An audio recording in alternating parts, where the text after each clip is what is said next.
Today, I'm going to show you how I took drums from sounding like this to sounding like this. I'm going to walk you through my entire process, every EQ move, every compressor, all the bus processing, everything I did to get from point A to point B. No shortcuts, no skipping steps.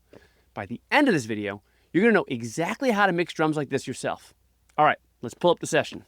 All right, to start with, let's just do a quick rundown of all the tracks I was sent. So we have 4 kick mics. There's a kick condenser, kick in, kick out, and kick sub. We have a snare top and snare bottom mic. We have 5 toms, so 3 rack toms and 2 floor toms. Then we have stereo overheads, a hi-hat track, a ride track, and stereo rooms. Now, the way I have this all set up is I have all the kick tracks grouped into one kick bus. I have the snare top and bottom grouped to a snare bus, the toms grouped to a bus, ride, hi-hat, and overheads in a cymbal bus, and then room mics by itself, and then all those drums are feeding into one drum bus. So let's start with the kick. Let's listen to what each of these raw tracks sound like by themselves. So we got the kick condenser, sounds like this. Kick in. Kick out. And kick sub. The very first thing I do is just get a balance between the 4 mics. I have the condenser mic and sub mic a little bit lower than the kick in and kick out. And this is what those 4 kick mics sound like, how I have them balanced.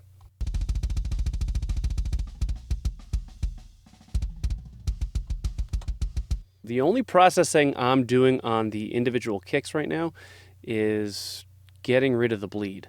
On each kick mic, I have an instance of silencer, and it's just looking to remove as much bleed as I can from each kick mic. So I'm going to put them all on now, and I'll just show you the difference it makes from having them all off, so you have the full bleed, and then what it sounds like with the bleed removed.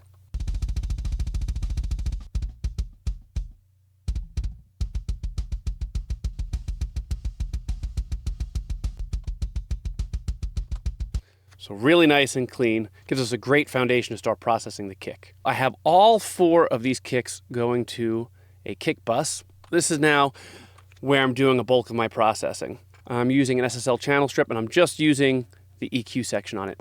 And what I'm doing is adding a slight shelf boost, about 1.5 dB, right at 4K. So that's trying to get a little bit more click out of the kick. And I'm doing a wide Q boost at 3.4K, and there I'm going a bit more heavy-handed, so that's really going to be the attack of the kick.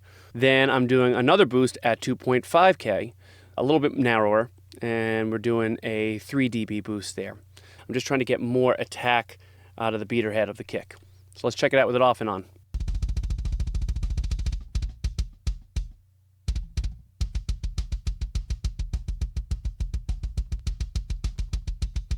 So you can hear you get a lot more attack out of the kick with that EQ on. From there, I'm adding some compression, and I'm using the Get Good Drums Smash and Grab compressor. Love this compressor on drums. You'll see I'm using it a lot throughout the drum mix. And I have it set on the grab setting, so that will allow more of the transient to come through. I have it on the kick setting, on normal, tape, a little bit of saturation, actually using a lot of their air features, so 10 dB, I'm cranking it, so that's going to bring some more high end out of it. And I'm just looking to get enough compression out of it to make the kicks more even and let that transient come through so it's a little bit more punchy. So let's check it out with it off and on.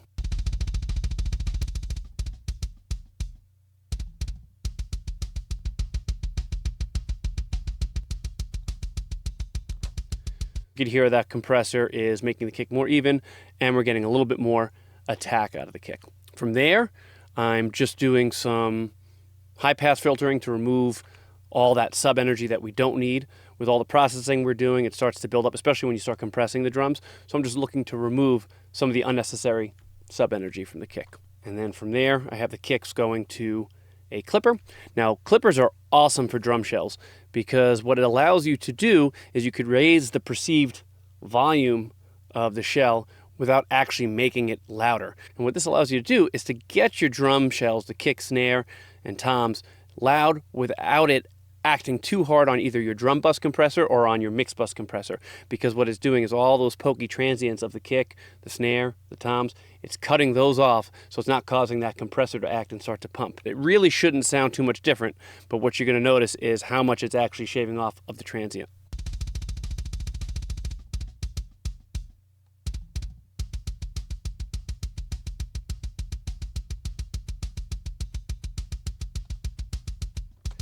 Everything that you see going above that line, if I didn't have that clipper there, that would be feeding into my drum bus compressor and ultimately my mix bus compressor, making it work that much harder. Then I have a kick sample that I blended in. I do about a 50-50 blend between kick sample and the natural kick. I'll show you what that sample sounds like by itself.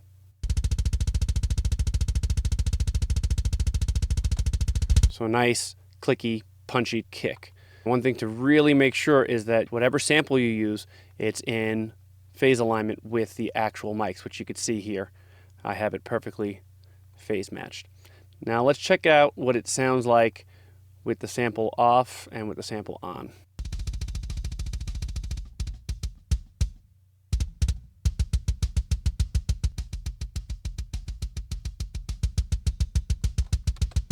That sample really adds a lot of weight and punch to the overall kick sound. Now I have all of this feeding into one kick bus, and where I'm going to do some additional processing here. First thing I'm doing is, this is a move I made in the context of the mix. The 6 dB cut right at 100 Hertz. This was just to free up some more space for the low end, specifically for the bass and for the very low end of the guitars. So this was a mix dependent move. There's nothing that sounds bad about the kick right now by itself, but this is why we don't mix in solo, because what sounds great by itself might not work in the context of the mix. This was just to create some space for the low end of the bass and guitars. And the last thing I'm doing is a multi-band compressor, just acting on everything below 95 Hertz. Now this is key, especially for a lot of fast double bass runs.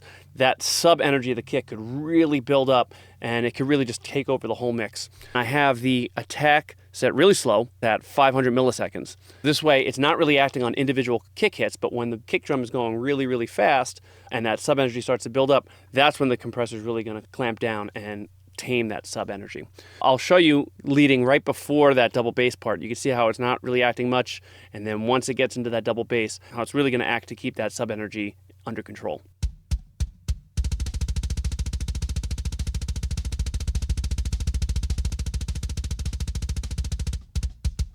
I find this is critical if you have any fast double bass parts in your songs. From there, we can move on to the snare. Now, like I said, we have 2 snare mics here, and I'll show you how I went about processing them. The first thing I did was to get a nice balance between the snare top mic and bottom mic. Let me just show you what they sound like by themselves. So this is the top snare mic.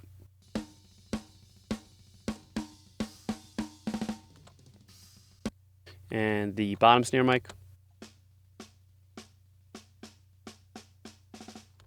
And I have the bottom snare mic set at about 10 dB lower than the top snare mic. So this is what they sound like together.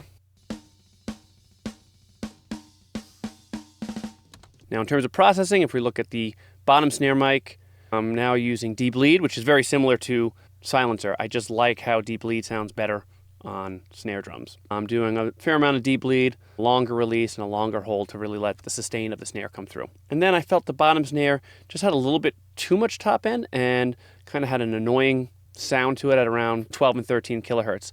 So I did a notch cut there and then just did a low pass filter from everything from 15K down. Let me show you what that sounds like.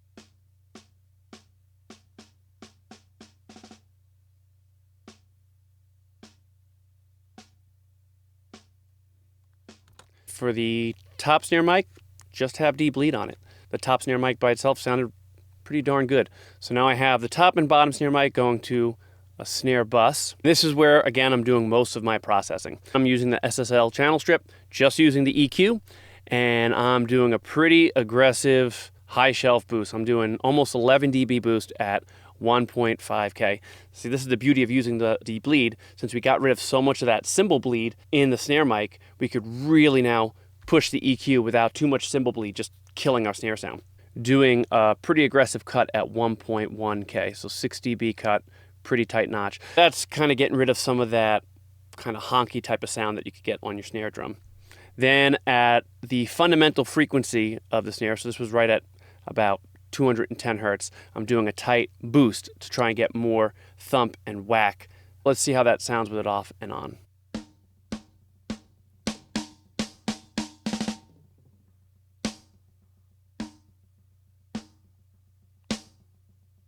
Pretty aggressive difference there. Using my smash and grab, we're going with grab again because we want the transient to come through. We have it set on the snare setting, tape, a little bit of saturation to it, ton of air again. And now with the snare drum, I like to go pretty heavy-handed with the compression. I want the compression to be where it lets the transient come through and then really clamps down hard, so it really gives the snare just a bit of a pop sound. I just want that pop, crack, and then everything else to kind of get under control after that. I'll show you what I'm talking about here.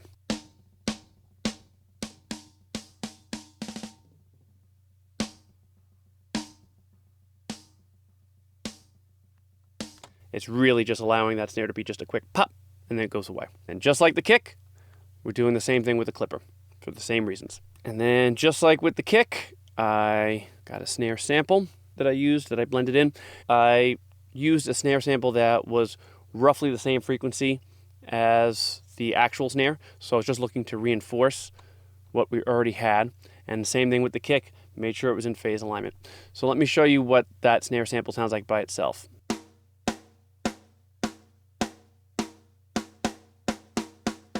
And here's what it sounds like blended in.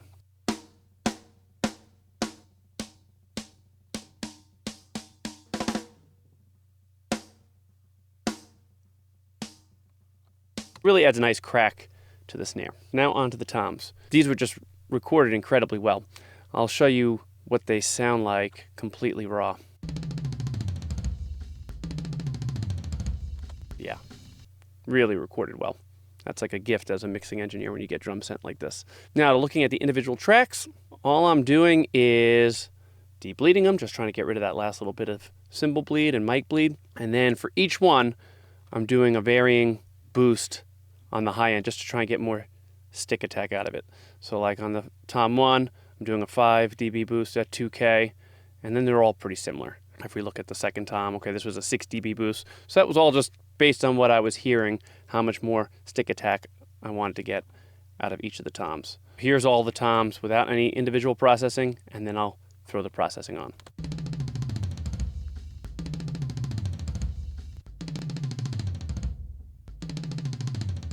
Just a bit more clarity coming out of them. Now for my tom bus, got that SSL channel strip, just doing some EQ on it, filtering out everything below 40 hertz, so getting rid of too much sub energy, and doing a high shelf boost at 10K of 6 dB. And then I'm doing a low shelf boost for everything below 160 hertz, and I'm doing 3 dB. So now I'm just trying to bring up the lows and highs, which is what you really want in your toms. You want that attack, and you also want that power. And a lot of the mids, you could go two ways with it. You could either lift the lows and highs like I'm doing, or you could EQ out some of those boxy mids. But you'll see how this will achieve that and give us the weight and clarity we want without a boxy or muddy sound.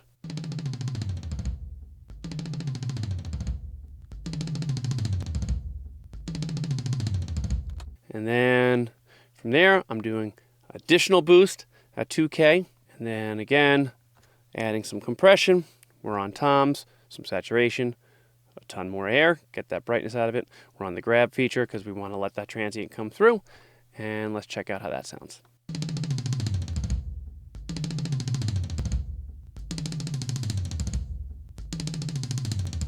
That really tightens up the overall sound of the toms. And then just finishing it off with a clipper once again. Your overheads and your rooms are where your recording really matters. If your room sounds bad or your mic placement is off, no plugin is going to fix what's going through these mics. I actually put together a free guide on how to record drums at home so they don't sound like a demo kit. I go over mic choices, mic placement, room treatment, all of it. I'll link it in the description. But for now, here's how I'm working with the tracks I got. Now looking at the overheads, here's what we got here. We have a stereo overhead mic, the hi-hat mic, and the ride mic.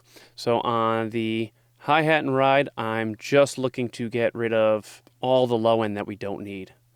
So I'm doing a high pass all the way at 1K. That helps get rid of some of the bleed of the shells, but also gets rid of any boxy or muddiness in the actual hi-hat mic itself. And then the hi-hat I just felt was a little bit too bright, so I'm doing a 3 dB shelf cut at 8K, and that just gets them a little bit darker sounding. All I'm doing for the ride mic is essentially what I did on the hi-hat, except I'm not making it any darker, just getting rid of the excess low end. Not actually touching the overheads. They actually sound really good by themselves. I'll show you how they sound.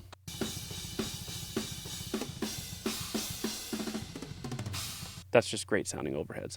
But I do have all this feeding into a bus. When I have great sounding overheads like this, I don't cut any of the lows. I'll leave it because I'm liking everything I'm hearing here. And I'll actually use the overheads to try and bring out some of the low end impact of the snare. So I'm actually boosting 3 dB at the fundamental frequency of the snare at 216 hertz. But I did hear a little bit of muddiness at 369 hertz, and I'm doing a 6 dB cut. So I'll show you what that sounds like.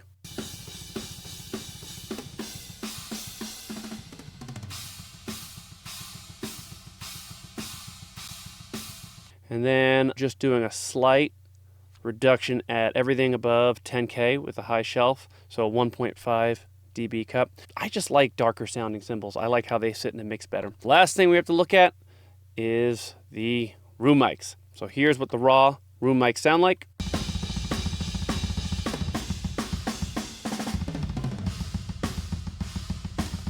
What I'm doing here is I'm going to be adding compression with our smash and grab compressor, but this time I have it set on the extreme setting. I have it set to room, more saturation, not adding any air, but adding a little beef, so adding a little bit of low end to it. And I want to crush the room mics. And I have it set to smash and not grab. I don't want it to be pokey and have the transients come through. I actually want it to squash the transients, and I want it to add sustain to the drums. So let me show you what that sounds like.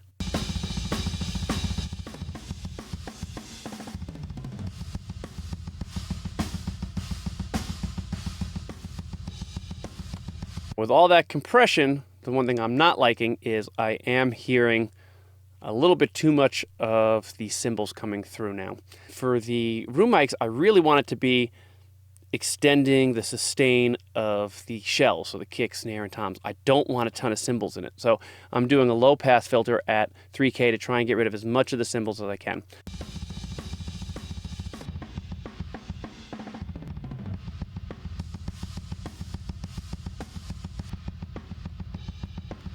You can see how that really helped get rid of a lot of that cymbal in the room mics. One more thing to show you. You'll see these 3 tracks I have muted here. What I did was, for the kick and snare sample that I used, I also rendered out the overhead and room tracks for those samples. So it's just the kick and snare sample, the overheads that come with them, and a near room and a far room for them. So let me show you what those sound like by themselves. First, the overheads. And I'm not doing any processing on those. Then the near room sounds like this. I'm just adding a bit more compression on this. So let me show you what that sounds like. Nothing crazy going on there. The far rooms for the samples, now I'm going with that extreme setting, and I'm going more similar to how I treated the actual room mics.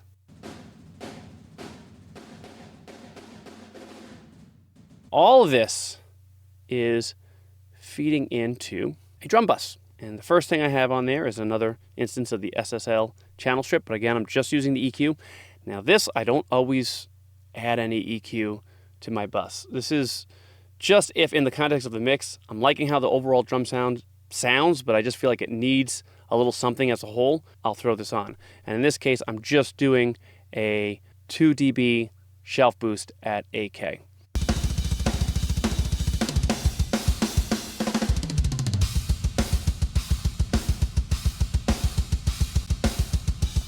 Just giving a slight lift to the entire drum mix. From there, I'm doing some bus compression. I'm using the Black Salt Audio drum bus plugin, And the way I do my drum bus compression is almost like a bit of parallel compression. I'll show you what I mean.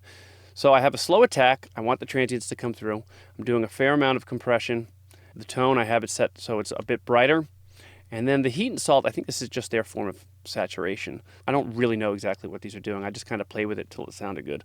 But I'm going pretty heavy-handed with the compression. But I have the mix knob set to 25%. And I also have a high-pass filter set at 80 hertz. So this way, the compressor's not acting on the sub-energy of the kick. It's letting that pass through. Like I said, this is kind of acting not just like your typical bus glue. It is gluing the whole drums together, but it's also acting like a parallel drum compression since I am going a bit heavy-handed with it and just blending in the mix knob till it sounds good. So let me show you what that sounds like.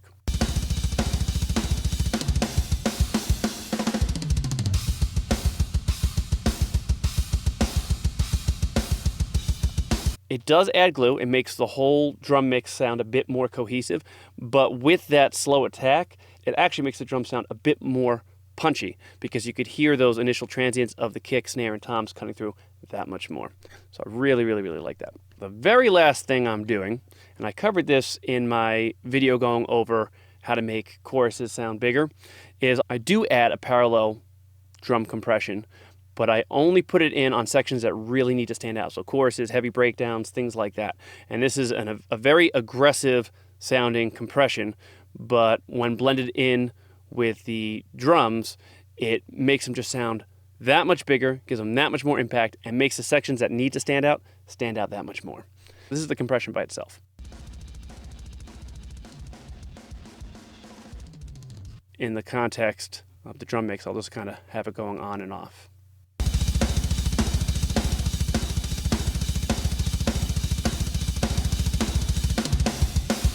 So that I have automated just to come on in the sections where it needs it so you can see throughout the song. So these are like choruses and, like I said, breakdowns, things that really need to stand out. I just sprinkle that in as needed. That's all nice and good, but who cares what drums sound like by themselves? They have to sound good in the context of a mix. So let's do a quick A/B of what the raw drums sound like in the context of the mix, and then we'll immediately compare that to what the final mixed drums sound like.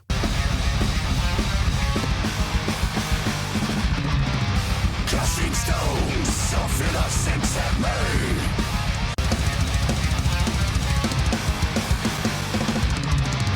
Crushing stones, so fill us and set me.